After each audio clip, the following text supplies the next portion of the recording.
Chapter 14. I'd hung a tablecloth over the bedroom window as a makeshift curtain, but the early morning sun exploded through it as though it were nothing. The everyday but much taken for granted combination of water and gas combined with my coffee granules to help start my day. Sancho nagged continually for something. I didn't know what. I tried water and biscuits, yet he still nagged. I unhooked his lead from the back door. "Come on, boy, let's go explore." We threaded our way through the scrubland that seemed to form most of my land. I could see no fence or any sort of demarcation forming my boundary, but the ancient terracing stopped round about the point the estate agent had indicated, so I guess that was probably it. At the point at which the terracing ended, the land fell away quite sharply. I didn't seem to have any neighbours, so perhaps finely defined borders weren't important anyway. Sancho shuffled to and fro along a crumbly edge with a 10-metre drop below. I kept the lead short as he turned my stomach with his antics. Something in the bushes just below seemed far more important than self-preservation as he kicked scree down the hill. I encouraged him back from the edge and we headed up the slope.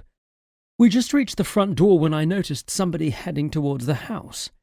He carried a spade in one hand and a canvas bag hung over his shoulder. He stopped when he saw us. A startled expression appeared on his face. "Oh, whoa," he said. He had long tangly hair that formed into natural dreadlocks as it fell across his shoulders. His skin was Caucasian but deeply tanned and weather-beaten.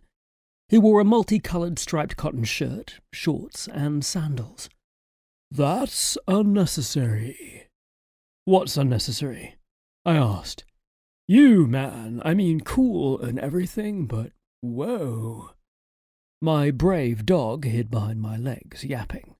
"I'm sorry," I said. "You are—" "I'm the gardener," he said, as if I should know that already. "I didn't know I had a gardener," I said. "Nobody told me." "You've got a gardener?" he said with a look of surprise. "What? No, you said you were my gardener." "Hey, that's not cool. I'm not your gardener. I'm the gardener." "The gardener, I see." I didn't. "What can I do for you?" He looked me up and down. "Nothing," he said flatly and continued walking towards the side of the house. "I mean, why are you here?" Hoping a slightly more direct question would help clear this up. He paused and swung the spade across his shoulder, Sancho yapping once more. "Maston," the gardener said, pointing at Sancho. "Cool dogs, Mastons. They get a bit too horsey, though." "Horsey? You mean they cough?" He gave me that puzzled look again. "No, I mean horsey, like a horse. Big, man." He held his hand above his head. "Huge." Ah, that would explain why everybody laughed at me when they saw Sancho. "You were going to tell me why you're here?" "I was. Doesn't sound like me." "I don't know. Who does?" "Did tangential color casting with my shaman once to answer that one." "Tangential? You mean tangential?" "No, tangential. He paints your genitals different colors to see which your aura responds to." "And somehow this tells you why you're here in my garden." I was beginning to lose track of this conversation. "What? No, I know why I'm here." He waved the spade around the garden. "I mean, why am I here?" He held both arms up to encompass the universe. I knew I was going to regret asking, but I couldn't help myself. "And what did your tangential color shaman decide?" "Best we came up with was blue." "Blue? See, you don't understand it either. I knew it wasn't just me." "Yellow, now that makes sense, but blue?" "Can we get back as to why you're in my garden?" The gardener stood for a moment while he considered the question. I waited in fear of his response. He rummaged in his canvas bag and pulled out a bulging plastic carrier bag. He thrust it towards me.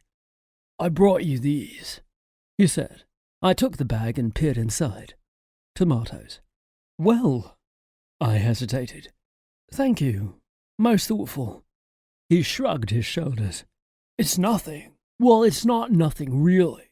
I mean, nothing would be like a black hole that would probably suck us all in, and you came here just to bring me tomatoes.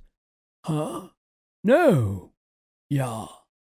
Tomatoes and gardening, which I have to go do now. He hoisted the spade over his shoulder and set off down the path behind Casa de las Estrellas. I thought of trying to stop him, but my brain felt like it was full, and just one more exchange with the gardener would cause it to overflow and start to leak through my ears. I took Sancho back inside and tried again with the puppy food. The expensive version with a picture of a terrier on the can with a bow in its hair. Seemed slightly incongruous now if the gardener was right and this thing was going to grow into a horse. The tiny puppy ate hungrily, then looked expectantly up at me. That's your lot. This place isn't big enough. No more growing.